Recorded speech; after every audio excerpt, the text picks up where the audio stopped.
তো দেখো বন্ধুরা, একটা রুটি রেসিপি বানাচ্ছি। তরকারি দেখো, ছোলা দিয়ে, কুমড়ো দিয়ে, আলু দিয়ে একটা তরকারি, ডাঁটা দিয়ে। এতে একটু ডাঁটা দেবো, ভালো লাগবে খেতে।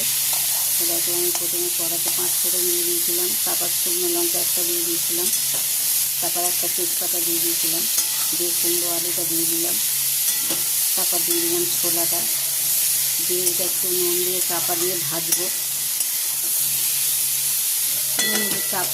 চাপা দিয়ে একটু ভাজতে থাকবো। দেখো বন্ধুরা, কুমড়ো আলুটা ভাজা ভাজা হয়ে গেছে, ছোলাটা ভাজা ভাজা হয়ে গেছে।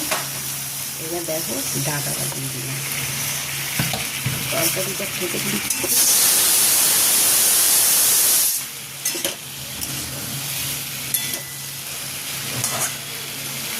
আবার একটু চাপা দেবো, তারপরে একটু সামান্য মিষ্টি আর ঘি দিয়ে লাগিয়ে দেবো।